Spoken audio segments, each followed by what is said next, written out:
Nós estávamos conversando algo interessante essa semana no nosso grupo de discipulado de homens. E uma coisa que me chamou a atenção na nossa conversa é que quanto mais exigidos nós somos, mais nós nos aperfeiçoamos. É assim até mesmo com frio. Quanto mais exigidos nós somos, quanto maior o tempo de trevas, quanto maior o tempo de dificuldade, quanto maior o tempo de crise, quanto maior o tempo de angústia, nós somos mais exigidos. Sim ou não? Muito mais exigidos. E dali saímos pessoas muito mais preparadas, pelo poder de Deus, para poder glorificar o nome dele. Eu sei que algumas semanas nós temos ouvido isso aqui. O pastor Maurício tem falado isso com muita propriedade. Ele, juntamente com o Milton e a Miriam, eles participaram de um seminário esse final de semana, que foi algo, final de semana passada, foi algo muito bom, falando sobre o reino de Deus. E nós temos ouvido muito falar sobre como as dificuldades podem nos levar para mais perto de Deus. Não que necessariamente nós precisamos delas, mas muitas vezes nós acabamos deixando-nos levar de tal maneira que sem elas nós esquecemos um pouco de Deus. Quanto mais exigidos, mais fortes nós somos. Eu gosto muito daquela frase do apóstolo Paulo quando ele diz: quando eu sou fraco, eu sou forte. Mas como pode uma coisa dessa? Ou seja, no momento onde ele reconhece que ele é incapaz de resolver os seus próprios problemas, é a hora que o Espírito Santo vem e fortalece ele e capacita ele além das suas condições humanas. E nessa manhã eu quero falar um pouco com vocês sobre algo muito comum nos tempos difíceis, nos tempos de crise. Eu quero falar algo até um pouco além. Eu quero falar sobre os tempos que talvez a gente não tenha ideia do sofrimento que ainda há de vir sobre nós. Ai, pastor, quer dizer que vai piorar? Não, não quer dizer que vai piorar para nós. Aqueles que andam com o Senhor, a palavra de Deus nos ensina que nós estamos sendo preparados agora, fortalecidos no Senhor, porque nós não sabemos o dia de amanhã. Mas eu quero falar com vocês algo interessante. Hoje Deus me inquietou muito a falar sobre isso. Sobre o princípio das dores. Abra comigo, por favor, a palavra de Deus. Lá no livro de Mateus. Livro de Mateus, capítulo 24.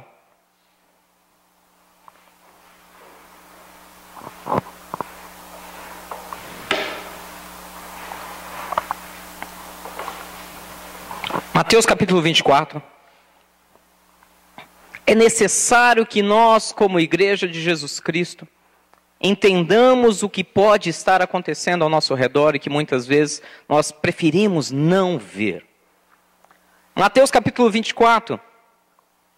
Os discípulos chegam até Jesus depois que ele sai do templo. E ele estava falando justamente de como seria a volta do Filho de Deus a essa terra. Ele está dizendo justamente como seria um final de todas as coisas. E alguns ficam tão preocupados, falam: Senhor, então nos fala, nos mostra quando é que vai acontecer todas essas coisas. Quando é que o final dos tempos, ou Apocalipse, ou o nome que você quiser dar, quando é que isso vai acontecer? Isso vai acontecer de verdade? A primeira coisa interessante, meus irmãos, e eu quero que fique muito claro aqui, é que eu não estou dizendo, em hipótese nenhuma, ainda bem que está sendo gravado isso, eu não estou dizendo em hipótese nenhuma que o mundo vai acabar esse mês, esse ano, daqui 10 anos. A palavra de Deus, o próprio Jesus diz o seguinte, que ninguém, absolutamente ninguém, nem o próprio Jesus Cristo, o Senhor dos Senhores, sabe quando será o fim. Ele deixou isso claro, nem eu, nem ninguém sabe o tempo. Apenas o Pai que está nos céus. Então, baseado nisso, não se assuste, não estou dizendo, olha, amanhã vai acabar o mundo, essa sexta-feira acaba, aproveita, faz tudo que você tem que resolver. Não, o que eu estou tentando te dizer é que Jesus disse, ninguém sabe a hora, ninguém sabe o dia, porém, eu vou adverti-lo sobre algumas coisas que nós temos que ficar preocupados. E essa semana nós vimos uma série de coisas acontecendo, fora as outras semanas que já estão precedendo, que estão dando indícios que a coisa está ficando cada dia pior. E diz assim lá em Mateus 24, no versículo 4, diz assim, e Jesus respondeu, cuidado que ninguém os engane, pois muitos virão em meu nome dizendo, eu sou o Cristo, e enganarão a muitos. Vocês ouvirão falar de guerras e rumores de guerras, mas não tenham medo. Olha, o próprio Jesus está avisando. Então, para não dizer que ele não disse, eu estou frisando a frase dele. Não tenham medo, não se preocupem, não fiquem em desespero. É necessário que tais coisas aconteçam, mas ainda não é o fim. E diz assim no versículo 7, nação se levantará contra nação, e reino contra reino, haverá fomes e terremotos em vários lugares. Tudo isso será o princípio das dores. É sobre isso que eu quero dizer com vocês nessa manhã. É o princípio. Não sabemos quando é o fim, não sabemos quantas décadas, quantos anos, quantas gerações. Lógico que muito se especula, muitos escatologistas, não estou dizendo que eles estão errados, escatologistas são aqueles que estudam especialmente o final dos tempos, a vinda do Senhor Jesus. Não estou dizendo que eles estão errados, mas muitos se arriscam a dar datas e tempos e situações. Eles não estão errados, eles estão simplesmente tentando, baseado nas escrituras, entender o que é que nós estamos vivendo e quando vai acontecer. Mas uma coisa Jesus disse, independente de quando seja, não tenham medo. Não é para nós ficarmos preocupados. Se fosse amanhã o final dos tempos, o fim do mundo, como chamam, não era para nós ficarmos preocupados. Se for daqui 5 gerações, 200 anos, muito menos. Né? Lembra da história do meu pai? Já que não tem jeito mesmo, deixa para lá. Não vou ficar me preocupando com isso. Não vou. A verdade é que ele disse que uma série de coisas iam começar a dar sinais de que está começando as dores. Que o final pode estar mais perto do que nós pensamos. Pastor, e o que isso tem a ver com as dores e angústias que eu passo na minha vida particular? O que isso tem a ver com o meu sofrimento?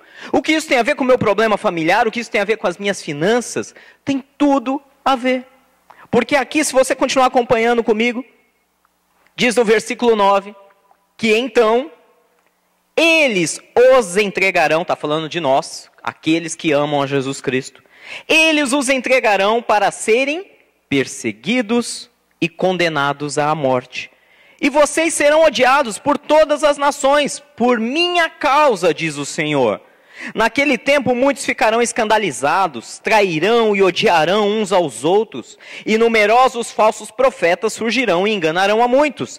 E versículo 12, o mais importante de tudo. Algumas traduções dizem assim, e por se aumentar a iniquidade, o amor de quase todos se esfriará. Na minha tradução diz assim, e devido ao aumento da maldade, o amor de muitos se esfriará. A maior prova de que nós estamos vivendo totalmente o que diz Jesus acerca dos princípios das dores, é que pelo aumento da maldade, o amor se esfria. O amor se esfria. Pastor, meu amor não esfriou. Por isso que a Bíblia diz, o amor de quase todos, ou de muitos. Bom, eu acredito que foi unânime, todos vocês viram essa semana aquela imagem que ficou na cabeça, a imagem chocante daquele menino sírio afogado na beira de uma praia. Todos viram isso? Todos acompanharam isso no jornal? Quem não está sabendo, ou quem não teve tempo de acompanhar as notícias, essa semana é uma daquelas fotos, daquelas imagens que vão percorrer, se Jesus não vier antes, décadas, e vão ser sempre lembradas por um princípio de falta de amor. Essa semana, para quem não conseguiu acompanhar, a imagem mais chocante da semana e que virou notícia em todos os cantos, foi a imagem de um pequeno menino de... Qual era a idade dele? 3 anos, né? 3 anos de idade. Um menino sírio que estava fugindo da Síria por causa da perseguição, de toda aquela perseguição que o Estado Islâmico tem causado a todos aqueles que não aderem à sua causa. E a família daquele menino, ele, o seu irmãozinho, mais o seu pai e sua mãe, fugiram e tentaram entrar por aquele sistema de imigração ilegal, como refugiados, via um pequeno barco, para tentar fugir daquele local, e estavam tentando atravessar o mar. E o barco naufragou. Não só aquele menino morreu, mas muitas pessoas morreram. Assim como hoje, agora, nesse momento, com certeza, dezenas de pessoas estão morrendo no mesmo ponto. no mesmo local, tentando fazer a mesma coisa, fugir de uma perseguição religiosa. E esse menino foi encontrado na beira da praia, de bruços, e um fotógrafo pegou aquela imagem, e a imagem correu a semana. Um pequeno menino de 3 anos de idade, de bruços, na beira da praia, perto da orla da água. Eu vou ser honesto com vocês, aquilo mexeu tanto, mas tanto com a minha cabeça mesmo, que eu fiquei imaginando, Senhor, por que isso aconteceu? Por que isso está acontecendo? E a resposta é muito óbvia. A resposta é muito óbvia. Por se aumentar a maldade, o amor de muitos está se esfriando. E aí os países que estão recebendo esses imigrantes, eles alegam, até mesmo com a sua certa razão, nós não podemos receber esses refugiados, porque senão vai bagunçar o sistema de saúde do nosso país, vai bagunçar o sistema de emprego, o sistema imobiliário. Nós não temos estrutura para receber essas pessoas que estão fugindo da sua terra. E aí eu faço aquela pergunta que eu sei que parece algo meio utópico, mas qual é o padrão desses países?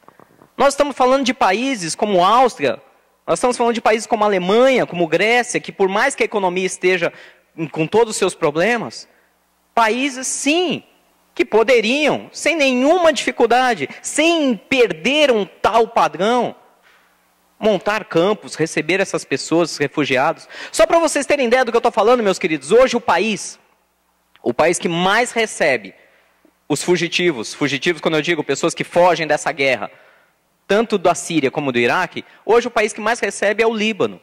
O Líbano tem apenas 4 milhões de habitantes, originalmente, 4 milhões de libaneses. Só que hoje o Líbano tem uma população de 5,1 milhões, ou seja, 20% da sua população chegou no último ano, fugindo da guerra da Síria, fugindo da guerra do Iraque.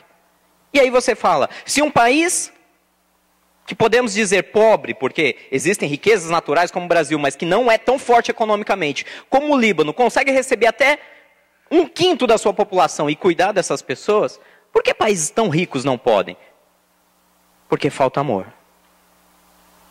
Essa semana uma das minhas alunas na faculdade, que absurdo, como podem deixar essas pessoas morrer? É um absurdo, porque não importa de que país são seres humanos, precisam de ajuda. E aí eu falei, o que você pensa sobre os haitianos que estão chegando todo dia aqui no Brasil? Não, mas aí não, aí é diferente. Aí é diferente. Por quê? Por quê? Lá que está longe, o problema é um absurdo. A nossa realidade, não, aqui não. Não, porque o Brasil já está todo complicado, fica chegando esse monte de haitiano, esse monte de boliviano que está vindo ilegalmente. Não, aí é outra história. A gente não tem como. Se nós recebemos essas pessoas aqui porque estão fugindo de miséria, estão fugindo de destruição, estão fugindo de doenças, não, nós não podemos receber essas pessoas aqui no Brasil porque o sistema aqui já é um caos, vai virar mais bagunça do que já é. A verdade é que isso não tem a ver com o governo, isso não tem a ver com política externa, isso não tem a ver com política econômica, isso não tem nada a ver se temos ou não condição de receber refugiados. A questão é que por se aumentar a iniquidade, o amor de quase todos esfriaria. Quase todos. O amor ao próximo. É um próximo, não é? Mas é um haitiano. Mas é um boliviano. Mas é um sírio. É um ser humano. Criado à imagem e semelhança de Deus. E eu estou dizendo tudo isso para vocês entenderem que os nossos problemas pessoais não estão nada desconexos dessa palavra. Diz que por nós amarmos a Deus, que por causa dele, por causa do nome dele, eu e você seremos perseguidos. Eu e você seremos perseguidos. Pastor, mas não, aqui o país é livre. O país é livre? Então me fala a verdade. Me fala se você não tem dificuldades financeiras porque você é justo, porque você é honesto, porque você teme o nome do Senhor. Porque se você fosse um corrupto como qualquer outro lá fora, você estaria prosperando, sim ou não? Você é perseguido por amor ao nome de Jesus Cristo, por mais que não perceba isso. Somos um país livre, mas você é perseguido, você é abatido no seu relacionamento, no seu casamento, porque você escolheu ser fiel, Porque você escolheu. Porque você escolheu amar a Cristo e não dar ouvidos, e não ser infiel, e não levar uma vida qualquer. Por causa disso, você sofre o que sofre muitas vezes. E tem que enfrentar dificuldades no casamento. Porque você escolheu a Jesus Cristo. E glórias a Deus por isso. Glórias a Deus pelo teu problema, meu irmão. Glórias a Deus pela tua dificuldade. Porque você escolheu a melhor parte. Você escolheu isso. É assim que funciona. Não, pastor. É sim. É sim. Seja corrupto. Seja um bandido aos olhos da sociedade. Duvido que você não vai viver bem. Se você pegasse toda a tua capacidade, todo o teu conhecimento na área que você trabalha e agisse de maneira ilícita, você estaria jogando dinheiro pelos bolsos. Essa é a verdade, infelizmente. Mas graças a Deus que temos problemas financeiros. Graças a Deus que passamos apertado em algumas situações. Graças a Deus, porque nós escolhemos ser perseguidos por amor ao nome de Jesus Cristo. Graças a Deus por isso. É muito melhor. Pastor, é complicado. Às vezes eu olho para o outro, eu vejo o outro prosperando, eu vejo o outro... Tá, mas a que preço? A que preço? Ao preço de se perder o amor. Pessoas que sofrem, escutem o que eu estou dizendo. Pessoas que realmente sofrem nessa vida. É porque fizeram uma escolha de fazer o que é certo. É uma coisa óbvia. O dominador... o ímpio, o inescrupuloso, ele sempre vai dominar. Não adianta a gente querer, não, mas uma hora isso vai acabar. Sim, quando o Senhor voltar e estabelecer o seu reino definitivamente, não haverá mais injustiça, não haverá mais dor, não haverá mais lágrima, não haverá mais aquele que é um opressor oprimindo o que tenta ser justo. Até lá, meu querido, não quer dizer que você vai sofrer e ser pisoteado, nada disso. Porque diz a palavra de Deus que o anjo do Senhor se acampa ao redor daqueles que o temem. E esse anjo os livra de todo o mal. A grande diferença é que nós não podemos mais ser inocentes, achando que por estarmos passando uma leve e momentânea tribulação, não tem jeito, o Senhor não me ama. Muito pelo contrário, Ele te ama porque você amou o seu nome. Ele te ama, como diz nesse próprio salmo que eu citei, o Salmo 91, que diz que por amor ao meu nome, eu o livrarei e eu o glorificarei. É o que diz o Senhor. E vale a pena esse preço. Pastor, onde você quer chegar? Eu quero chegar naquilo que a gente tem falado há algumas semanas. Que passar por problemas, às vezes é uma bênção. Eu prefiro passar por dificuldades. Eu prefiro passar por irritações no trabalho. Como o pessoal fala, engolir sapos de pernas abertas ainda, né? Eu prefiro passar por isso. Descer arranhando. A que ter facilidades e não amar a Deus. E não ter amor. Eu prefiro isso. E eu sei que você prefere isso também, porque você está aqui fazendo parte disso. Algumas pessoas não vão entender. Vão falar, esses caras são pirados. Algumas pessoas vão falar, isso aí é desculpa de derrotado. Isso aí é desculpa de quem não quer lutar. Nós lutamos, mas não com armas humanas. Nós lutamos com armas espirituais. E é muito melhor, e você sabe disso. No fundo você sabe disso. Tanto é que talvez você esteja passando por uma tribulação há muito tempo e não larga. Não abandona a sua fé. Eu falo, ser cristão não é para qualquer um. Cristão verdadeiro é para corajoso. É para forte. É para aquele que fala, eu não abro mão daquilo que Deus falou ao meu coração. E é assim que funciona. Por se aumentar a iniquidade, o amor de quase todos. Quase todos. Quase todos. Eu não imagino que seja 50%. Quase todos, para mim, é alguma coisa acima de 3/4. Cada um tem seu conceito de quase todos. Pode ser 90%, 95%. Pode ser no mínimo, para a gente falar de maioria absoluta, pelo menos, segundo a estatística, pelo menos 51%. Só que 51% diria maioria. Mas quando fala quase todos, eu paro para pensar que poucos não vão perder esse amor. Vocês estão entendendo? Que toda essa confusão, as guerras... Peraí, mas aquela loucura toda, eu não estou aqui para falar de religião A ou B.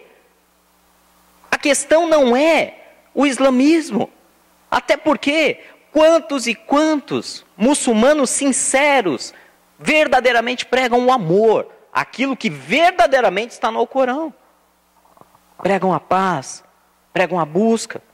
A questão não é religião. Por favor, gente, também não seja ignorante a esse ponto. Não se deixe levar por uma mídia onde, não, todo muçulmano é maligno e assassino. Não. Uma série, a grande maioria deles, são contrários àquelas execuções e àquelas coisas todas que o Estado Islâmico está tentando fazer e implantar. Agora, aquele grupo específico, extremamente radical, extremamente violento, ele simplesmente persegue. Creio que quem ainda não viu nenhum vídeo, não que eu aconselho sair vendo, que são coisas muito difíceis de tirar da mente depois, mas todo mundo sabe das séries de execuções, cristãos morrendo afogados, presos em jaulas e sendo afogados, e tudo sendo filmado para poder depois se gabar, cristãos sendo ateado fogo nos seus corpos com eles ainda vivos, sendo degolados em massa na beira da praia, sendo executados com tiros na nuca, todos de joelho. E nós não estamos falando de 5, 10, 20. Isso são os vídeos bonitinhos, bonitinhos quando eu digo, bem organizados que são apresentados à mídia. Sem contar quando eles invadem uma cidade. Invadem uma cidade no meio daquela tentativa de conquista, matando tudo e todos que vêm pela frente, crianças, mulheres. Mulheres sendo vendidas, crianças, de meninas de menores de idade, às vezes de 12, 9 anos, sendo vendidas como escravas sexuais para sheiks de outras nações. Tudo por quê? Porque são cristãos. Está se cumprindo essa escritura, sim ou não? Estamos ou não estamos, segundo essa palavra que Jesus saiu da boca dele, disse. Tudo isso será o princípio das dores, é o que diz o versículo 8. Quando vocês, por amor a mim, forem perseguidos. Se você for comigo no livro de Mateus 25, vira a página, um capítulo à frente.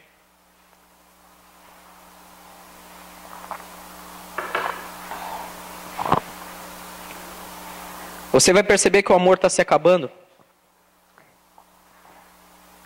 E lá no versículo 31 diz assim, é um texto um pouco longo, peço que você acompanhe.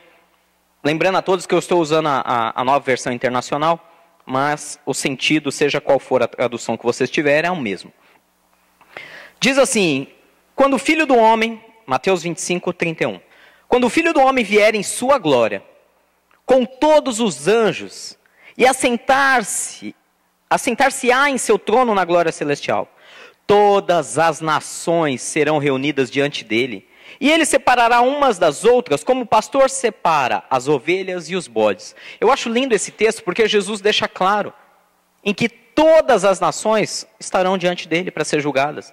Lá não vai importar de que país, de que nacionalidade, de que tribo, de que povo, de que língua, que idioma aquela pessoa fala. Todos vão estar sem nenhuma exceção diante do Senhor.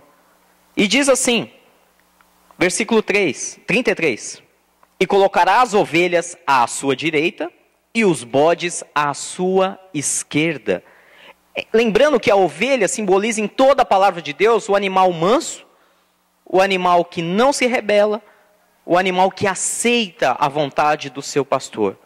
Ao contrário do bode ou da cabra, que é um ser totalmente rebelde e que vai contra esse princípio de aprendizado. Então, versículo 34, o rei dirá aos que estiverem à sua direita, venham benditos do meu Pai e recebam como herança o reino com R maiúsculo, que lhes foi preparado desde a criação do mundo. Pois eu tive fome e vocês me deram de comer. Eu tive sede e vocês me deram de beber. Eu fui estrangeiro e vocês me acolheram. Necessitei de roupas e vocês me vestiram. Eu estive enfermo e vocês cuidaram de mim. Eu estive preso e vocês me visitaram. E então os justos lhe responderão, Senhor, quando te vimos com fome te demos de comer, ou com sede te demos de beber? Quando te vimos como estrangeiro e te acolhemos? Ou necessitado de roupas e te vestimos? Quando te vimos enfermo ou preso e fomos te visitar? E o rei responderá, versículo 40, digo-lhes a verdade, o que vocês fizerem a algum dos meus menores irmãos, em algumas traduções diz, a qualquer um destes pequeninos, a mim o fizeram. Amém? Quando você lê Mateus 25. E quando você vai ouvir sobre, seja lá quando for o final dos tempos, até porque, queridos, nós temos que estar preparados para isso. Nós temos que estar preparados para isso. Pastor, para o fim do mundo, não necessariamente. Volto a dizer, eu posso estar descendo a serra aqui, caiu uma árvore em cima do meu carro e pronto. Para mim foi o fim. Temos que estar preparados. Temos que preparar nosso coração e nossa alma, porque não sabemos o dia de amanhã. Mesmo que não estejamos aqui, quando todas as coisas se acabarem, quando Jesus voltar na sua glória e reunir todos diante da sua presença, mesmo que já tivermos partido, no momento em que partirmos, teremos que prestar nossa conta. E interessante, eu sei que é um pouco ousado o que eu vou dizer, mas como eu já faz muitos meses que eu perdi totalmente a compostura e as papas nas línguas, eu vou dizer do mesmo jeito. O interessante é que muitos colocam todo tipo de regras para você estar eternamente no reino de Deus. Você tem que estar na igreja X, Y ou Z. Porque outra igreja W, S, R, não, essa não serve. Muitas pessoas colocam regras baseado na maneira como você tem que pensar sobre salvação. Muitas pessoas colocam regras baseadas em religião, religiosidade, liturgias e assim por diante. Mas ninguém, quase ninguém, e eu sou ousado no que eu estou dizendo, quase ninguém, pelo menos daqueles que estão na mídia, que têm o poder da informação, que podem disseminar essa palavra que eu estou dizendo para vocês a todos os cantos da terra, quase nenhum deles está ousando a dizer a verdade. Que Jesus em Mateus 25 diz, o que vai fazer a diferença, se nós somos ovelhas obedientes ao Senhor, ou somos bodes rebeldes que só querem destruir o que está ao redor, o que vai fazer a diferença não é simplesmente o que eu creio, é o que eu faço. É o que eu faço. A nossa fé, ela é muito importante para nos salvar. A palavra de Deus diz que sem fé é impossível agradar a Deus. A palavra de Deus diz que também, se você não crer que Jesus é o Senhor, você já está condenado. Não sou eu que digo, não estou dizendo isso para condenação de ninguém. Quem sou eu para condenar alguém? É a palavra de Deus e o próprio Deus que diz, se você não crer, você já está condenado. Mas só a nossa fé em Jesus é suficiente mesmo? Somente crer e declarar que Ele é o Senhor? Será que somente vir aqui à frente, levantar a mão e dizer, eu aceito o Senhor como meu Salvador e Senhor da minha vida? Será que escreve o meu livro no nome da vida, Senhor? Será mesmo? Eu estou te perguntando, porque nem todas as respostas nós temos. Mas será mesmo que só fazer uma oração dizendo, escreve meu nome no livro da vida, é o suficiente para vivermos eternamente com o Senhor? Mateus 25 diz que não. Não sou eu. Não é o que eu acho, não é o que eu penso. Mateus 25 diz que muitos chegarão diante dele.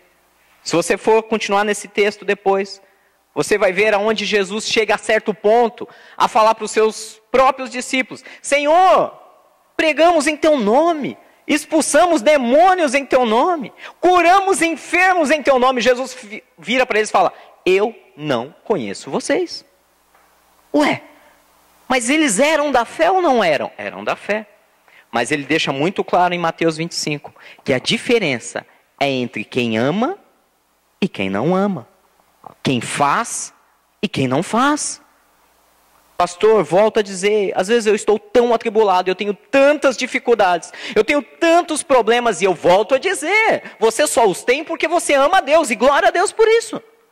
Porque se você fosse um corrupto qualquer, um mentiroso qualquer aí fora, você não teria essa série de problemas. Você, a única coisa que teria uma vida muito bem regalada, teria todo tipo de facilidade, todas as portas se abririam, porque pessoas do mesmo tipo de pensamento se aliariam a você, formando certas sociedades para facilitar sua vida. Mas, o único problema que você teria seria aquele vazio.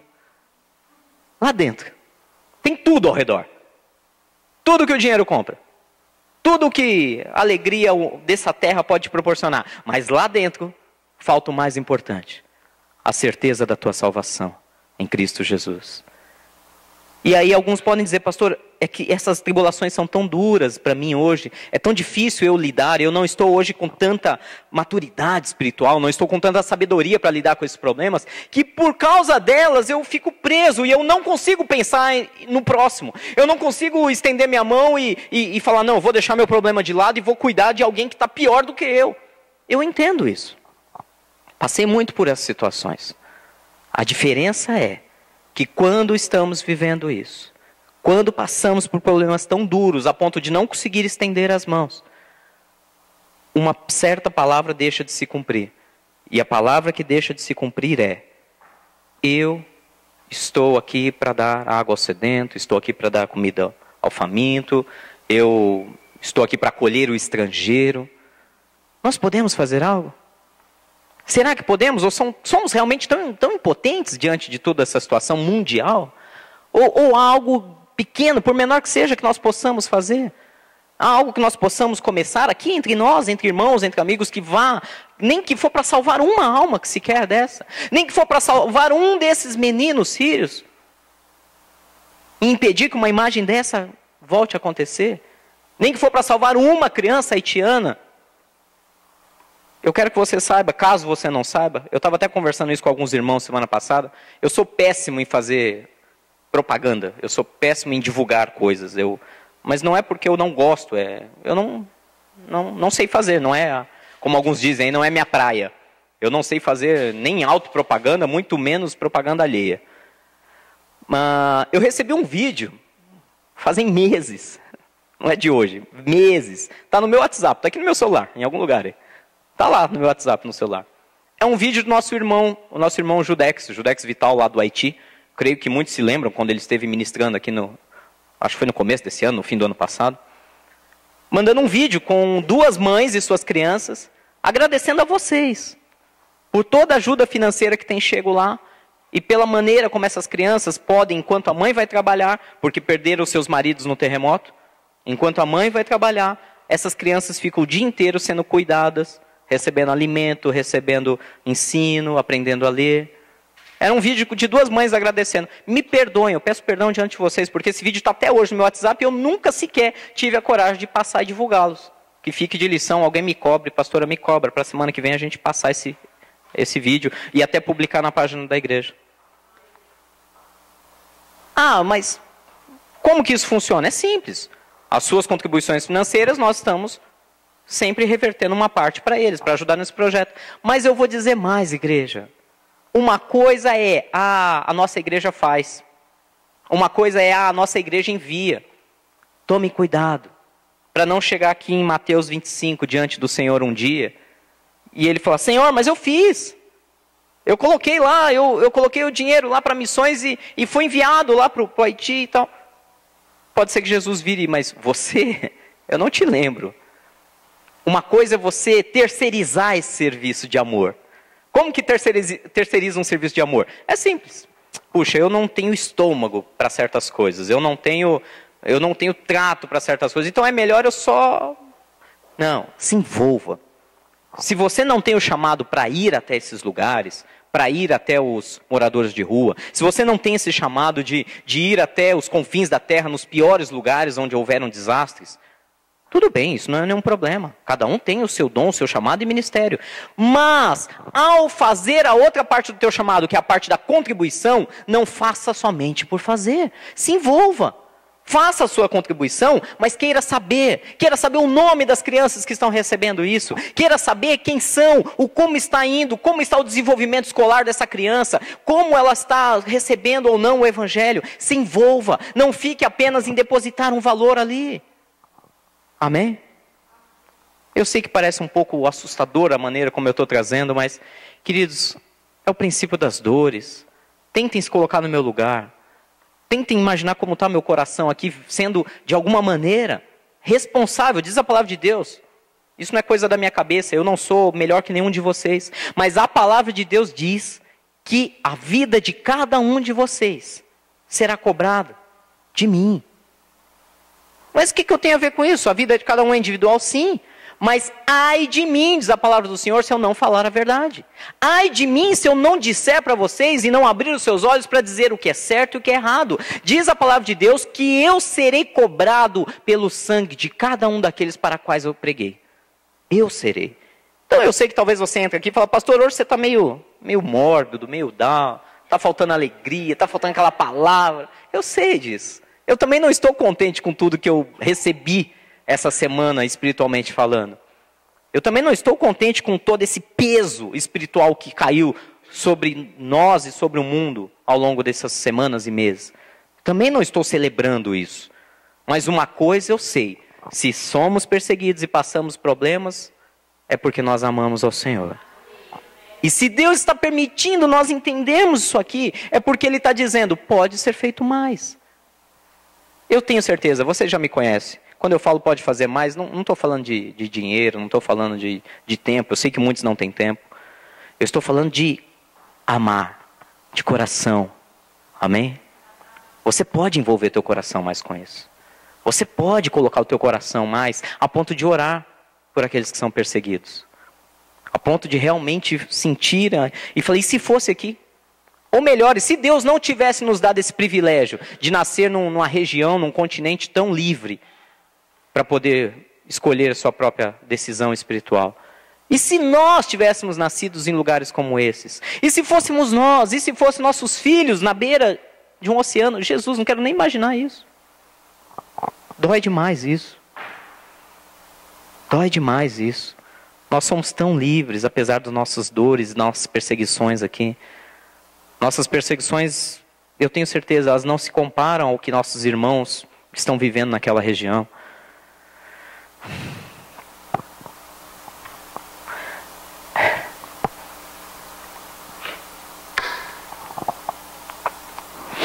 O maior sonho de Deus é que nós estejamos junto deles, amém? Esse é o maior sonho de Deus. O maior sonho de Deus é que nós façamos o que agrada o coração dele. É que nós amemos. Não deixa o amor esfriar do teu coração. Não deixa. Faça o que tiver que fazer. Põe fogo neles se precisar. Não deixa. Eles não estão tão distantes de nós. Essas nações fechando porta para refugiado não estão tão distantes quanto nós pensamos. Eu falo por mim. Eu sei que o trânsito de São Paulo é perigoso, assaltos a toda hora. Mas eu falo por mim, quando eu paro num semáforo com o vidro trancado, com o meu insufilme, com o meu ar-condicionado ligado, e eu vejo um menino pedindo esmola no semáforo, eu falo por mim, eu não abro o vidro. Eu sou o primeiro a assumir minha falta de amor aqui. Eu sei que nós temos medos, mas podemos fazer outras coisas. Se pela questão da segurança nos impossibilita, nós podemos fazer outras coisas. Nós podemos nos despir do nosso carro, dos nossos relógios, das nossas roupas caras. E podemos sim colocar uma camiseta e entrar em certos lugares onde as pessoas só querem ser abraçadas. Sem nenhum medo de ser assaltado ou de ser sequestrado. Nós podemos. Nós podemos sim amar a ponto de falar, eu vou gastar tempo orando por aqueles que estão perecendo. Eu sei que eu tenho problemas, mas eles têm muito maiores. E eles amam a Deus mais do que nós, sabe por quê? Não tenho medo de falar isso. Quem se lembra? Eu não sei, qual de vocês estavam aqui na pregação do Judex quando ele esteve aqui? Nosso irmão Etiano. A maioria estava. O Judex falou uma coisa que vem ao encontro do que nós estávamos conversando essa semana no discipulado dos homens. E ele disse, eu não sou melhor que vocês. Eu simplesmente sou mais exigido. Essa é a diferença. Ele disse, vocês estão vendo esse ato de amor? Quem se lembra da pregação dele, que para mim foi inesquecível, da menina que a mãe deu à luz e com medo, falou, a minha filha não vai passar por essa miséria, por essa fome que eu estou passando. E a mãe jogou ela numa fossa, para que o bebê, assim, recém-nascido, para que o bebê recém-nascido, naquele exato momento, morresse, né, afogado dentro da fossa, e com isso, não viesse passar por todo o sofrimento que a própria mãe passava. Olha que desespero de uma mãe. A ponto, não é que ela, mas é um monstro, mas temos que entender a cabeça dela. Não estou aqui para julgar ela, Deus vai julgar isso. A questão é que o desespero dela de imaginar o seu filho sofrendo era tão grande que ela preferia ver a morte da criança a passar por aquele sofrimento. E lá ele ouviu o choro, aquela história toda, todos correram, e no final essa criança acabou ficando, né, sob o cuidado deles. Eles estão cuidando dessa criança. Uma criança que foi abandonada pela própria mãe, pelo desespero. E aí alguns falam, puxa, mas um rapaz tão jovem, solteiro, não é casado, não quis nem saber que ele não tem recurso nem para ele. Foi lá e tomou a criança e falou, eu vou cuidar dessa criança. Ah, mas o que leva alguém a fazer isso? Amor. Ele é melhor? Não, é o que ele disse. Eu não sou melhor que vocês, eu sou o mais exigido. E por ser mais exigido, eu consigo chegar e dar passos maiores de fé e de amor.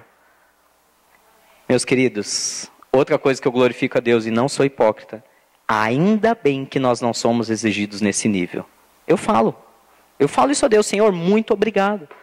Eu sei que por outro lado, eu fico devendo muitas coisas no mundo espiritual, mas ainda bem que nós temos privilégios, ainda bem que nós temos facilidades, mas tomem cuidado.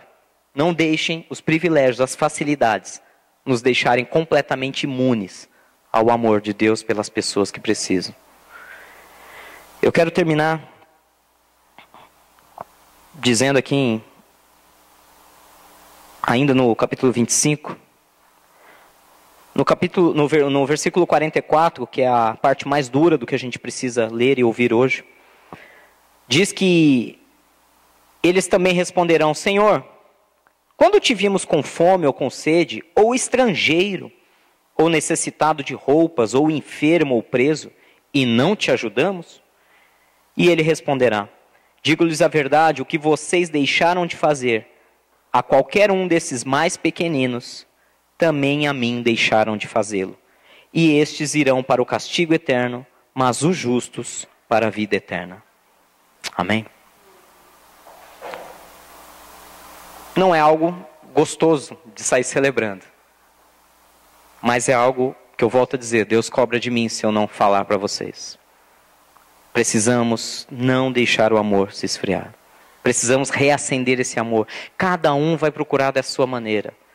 Ou gastando um tempo em oração, ou buscando conhecer e se envolver com outros projetos, ou até mesmo saindo às ruas, como tem um grupo que eu sei que já está disposto a isso, e falta de oportunidade para nós não existe. Tem todas as oportunidades do mundo para fazer qualquer coisa com as próprias mãos, não importa. O importante, esteja à distância, esteja presente no local, o importante é isso aqui. Não adianta também estarmos no local, abraçando os inabraçáveis, e somente com medo de ir para o inferno. Não, Senhor, eu vou fazer porque se eu não fizer, eu estou enrolado. Não. O coração, é melhor que você não esteja presente, que você esteja distante, mas que o seu coração esteja naquilo. Que você ame aquilo, que você tenha compaixão a ponto de orar e clamar.